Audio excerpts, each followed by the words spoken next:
What happens when royalty meets reality? Live on British morning television.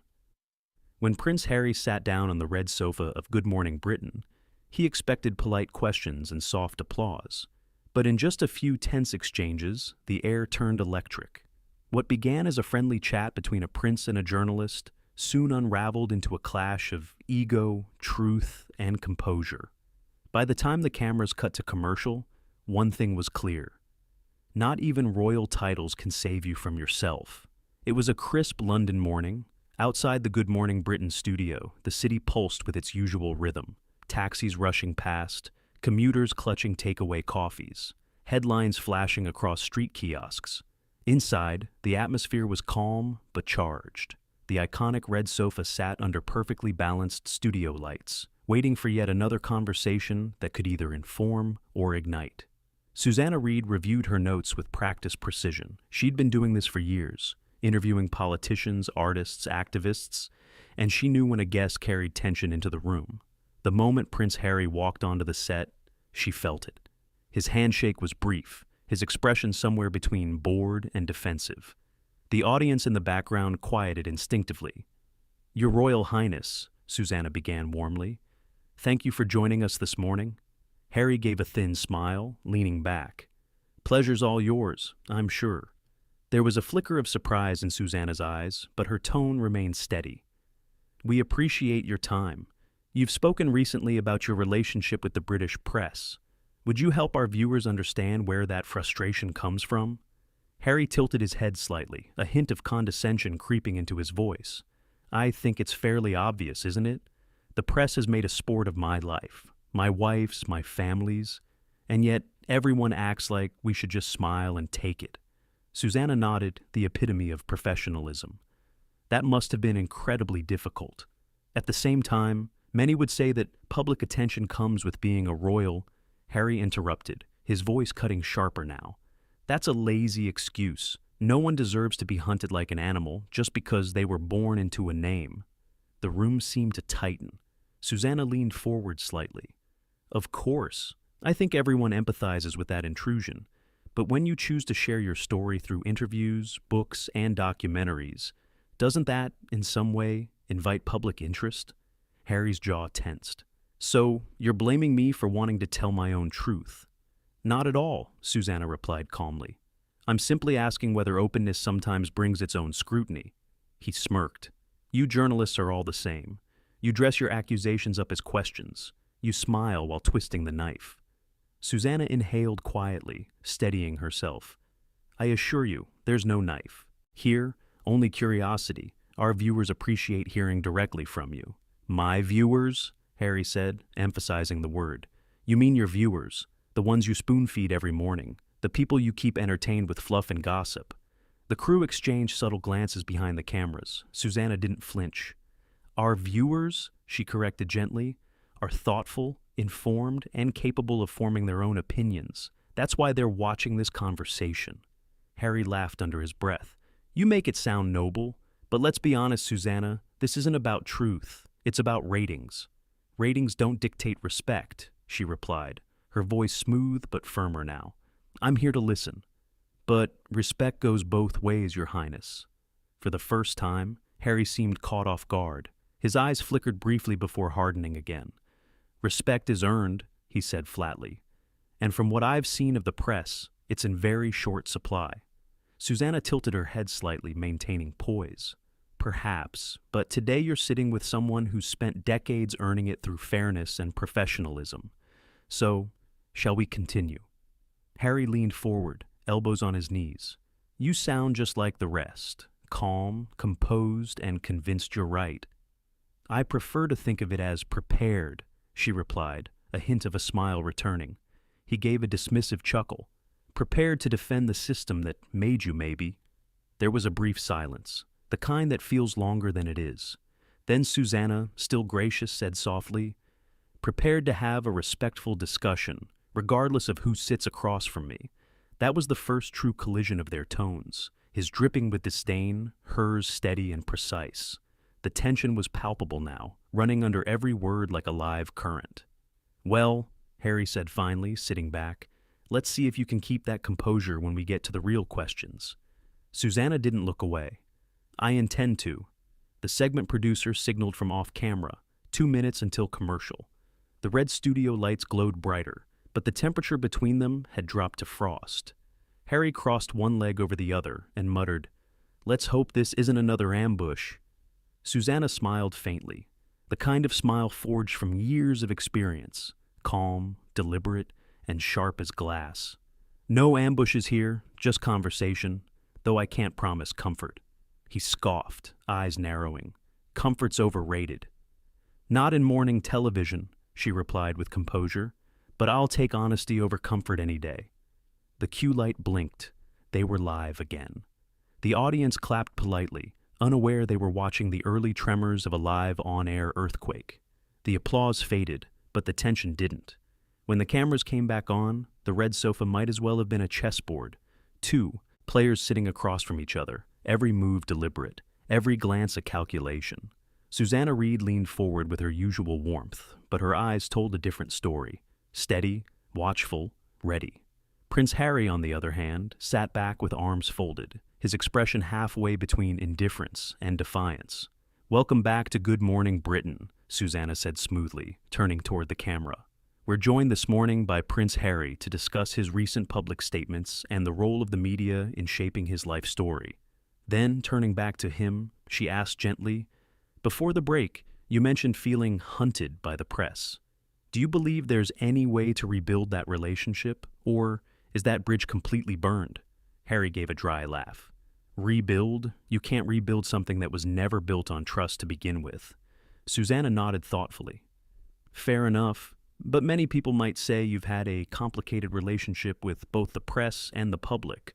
Some of your recent remarks have been interpreted as dismissive toward ordinary people who—" "There it is," Harry interrupted, leaning forward. "That tone, that little moral lecture dressed up as a question." Susanna blinked but didn't react. "I'm simply trying to clarify." "You're trying to frame me," he said sharply. "Like every journalist before you.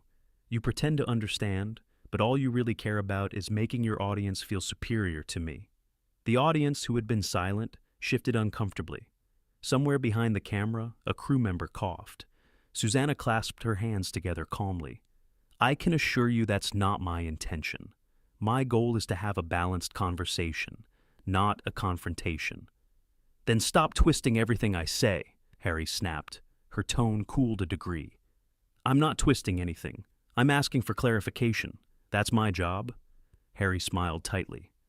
"Your job," he repeated, his voice dripping with sarcasm. "You mean pretending to be the nation's moral compass while peddling gossip for breakfast?" Susanna's lips parted slightly, not in shock, but in disappointment. "That's quite a statement," she said evenly. "Do you really believe that's what journalism is?" "I believe it's what this show is," he said. "You sit here with your perfect hair and polite smile and pretend you're above it all, but you're not. You're part of the same machine that tore my family apart." Susanna took a slow breath. Her co-hosts had gone completely silent. The control room whispered frantic notes into earpieces, but no one dared interrupt. She kept her voice level. "I'm sorry you feel that way, truly. But I think our viewers would agree this show has always given guests a fair platform, including you this morning." Harry chuckled humorlessly. "Fair? You've interrupted me 3 times already. I've barely finished a sentence without being challenged." "That's not interruption," she said softly. "That's engagement." "Oh, engagement," Harry said mockingly. "You love that word, don't you? Engagement, empathy, enlightenment. The buzzwords of people who think being polite excuses being manipulative." The audience gasped quietly. Susanna's hands tightened slightly on her notes. Still, her voice remained calm, the same tone one might use with a child having a tantrum. "Prince Harry," she said, "I'm sorry if this feels confrontational, but you agreed to come on this program to share your views. That's what I'm trying to do. Share them, not shape them." "Maybe you should try listening for once," he snapped. "I am listening," she said evenly. "I've listened to every word." Harry gave a dismissive snort. "You journalists always say that, but you only listen for contradictions, not for understanding." She leaned forward, meeting his gaze. That's not true. I've spent 20 years listening, to victims, to leaders, to people who've lost everything. Listening is what I do. Harry stared at her for a long second, clearly deciding whether to push further. He chose to. You've made a career out of other people's pain, he said coldly, including mine. There it was, the unspoken accusation turned spoken. The air thickened like fog. Susanna's composure wavered, just barely. With respect, Your Royal Highness, she said carefully, you chose to make much of your private life public. You've written books, filmed documentaries, sat for interviews. You've taken control of your narrative. And that threatens you, doesn't it? Harry cut in, voice rising. Because now, I don't need you to tell my story anymore. Susanna shook her head slightly, maintaining control. It doesn't threaten me. It disappoints me to see how quickly conversation turns into accusation. Harry crossed his arms. Maybe you just don't like being challenged. On the contrary, she said, a hint of firmness slipping into her voice. I welcome challenge. I just prefer it without contempt. There was a sharp silence. Cameras zoomed in slightly. Instinctively, almost nervously, Harry smirked again. Contempt is earned, Susanna. And so is respect, she said calmly. The studio went still. The exchange had crossed from tense to personal. Susanna looked down briefly at her notes, more out of discipline than necessity, then back up at him. Would you like to continue discussing your foundation's work? She asked, trying to guide the interview back to safe ground. Harry shrugged. If you can manage not to twist that too. She smiled faintly, though her patience was visibly thinning. I'll do my best. Don't bother, he said. You've already decided what story you're going to tell. That's not how I work, Susanna replied. He leaned back again, exhaling through his nose. Of course it is. You ask your clever little questions, you act calm and rational, and then you frame me as angry, defensive, ungrateful, whatever suits your narrative. Susanna paused, letting the silence speak for a moment before answering. If I wanted to frame you that way, Your Highness, I wouldn't have to lift a finger. The remark was surgical, polite but devastating. The audience made an involuntary "oh" sound. Even Harry blinked, not expecting that edge from her. Susanna kept her posture perfect. Shall we move on to your charity's new initiative for veterans? Harry's jaw tightened. He hesitated, then said curtly, Fine, if you can manage not to make that sound self-serving too. Let's try, she replied with a calm smile that didn't quite reach her eyes. The interview moved forward. Technically, words were exchanged, topics shifted, but the tone had changed permanently. What was supposed to be a discussion now felt like a duel with microphones. And beneath Susanna's collected demeanor, a quiet line had already been drawn. The line that Harry was just a few comments away from crossing completely. The morning sun had risen higher over London, but inside the Good Morning Britain studio, the air had grown heavy. The red sofa, once a symbol of cheerful morning banter, now felt like the stage of a silent battlefield. Cameras rolled, lights glowed, and every breath seemed to carry weight. Susanna Reid straightened her notes one last time. She knew what she was walking into, the moment where an interview either recovers its balance or falls off the edge. Prince Harry leaned back, chin tilted slightly upward, exuding the confidence of a man who believed every question was an attack and every answer a defense. Let's talk about your late mother, Princess Diana, Susanna began gently. You've spoken before about how her experiences shaped your relationship with the media. Stop right there, Harry interjected sharply. You people never miss a chance to bring her up, do you? Susanna's eyes softened. It's not about bringing her up for drama. It's about understanding your perspective. No, he snapped, leaning forward. It's about getting a headline. Don't act like you care about my mother. You just want the clip that trends online. The temperature in the studio dropped several degrees. The audience, who'd been respectfully quiet until now, seemed to collectively stop breathing. Susanna took a slow, visible breath. Harry, she said, her voice quiet but steady. I understand this is deeply personal. I lost my father at a young age, too. Don't compare yourself to me, he interrupted coldly. You have no idea what it's like to live under a microscope your entire life. You can walk outside without cameras waiting to dissect your every move. I couldn't even... Attend my mother's funeral without being watched.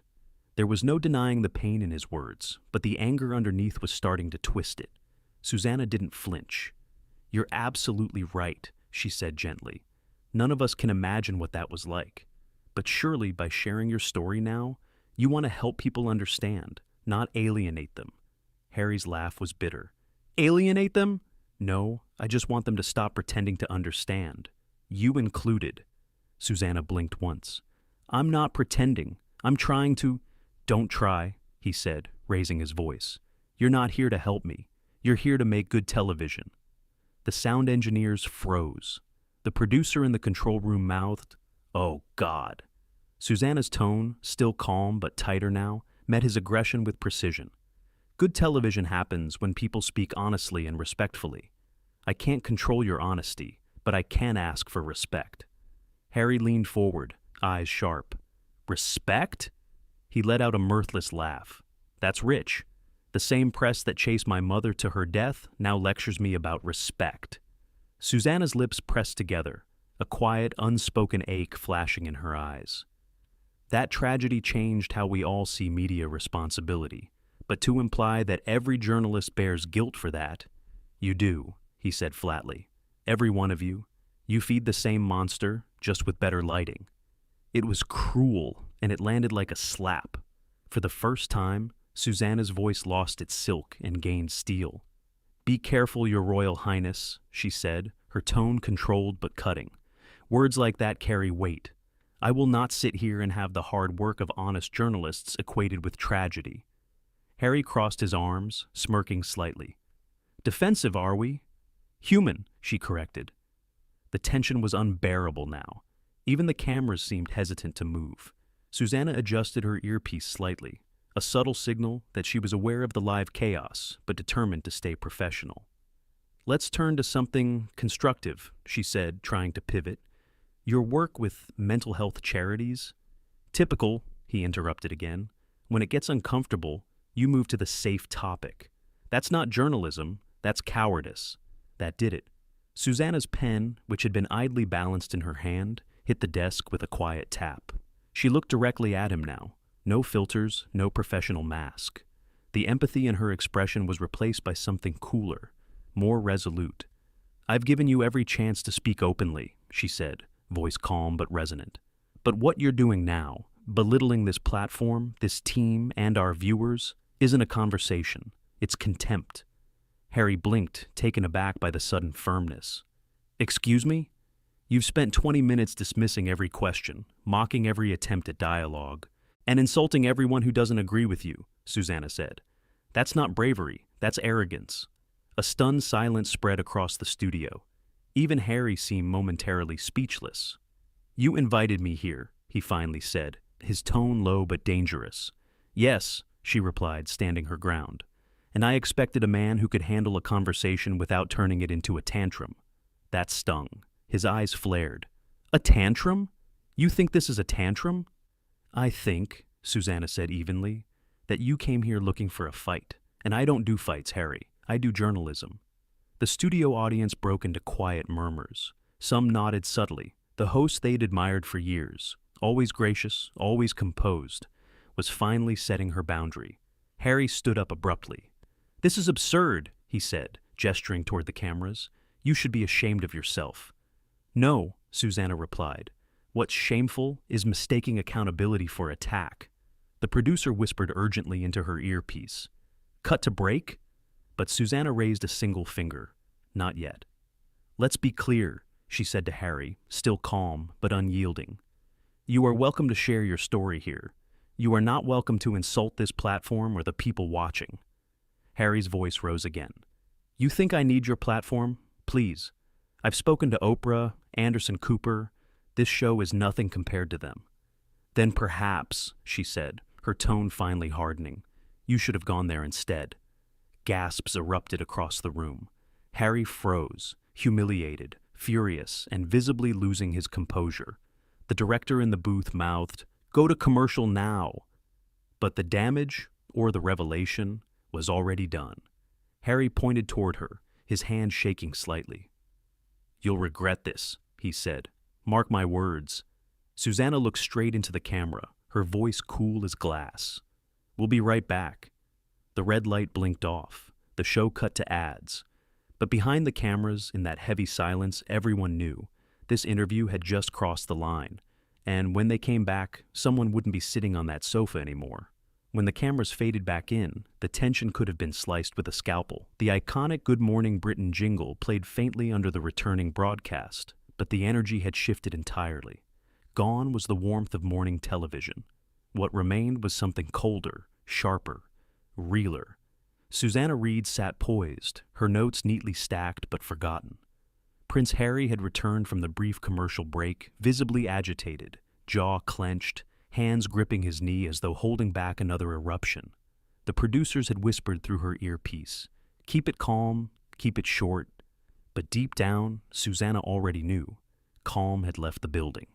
"Welcome back," she began, her voice steady, but with a new edge of gravity.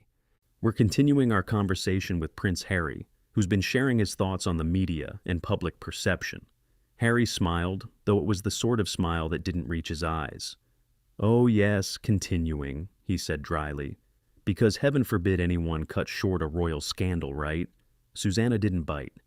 "It's not about scandal, Harry," she said softly. "It's about understanding. That's what journalism is, dialogue." He tilted his head. "No, it's performance. And you're the star, the sympathetic host, the calm face of British hypocrisy."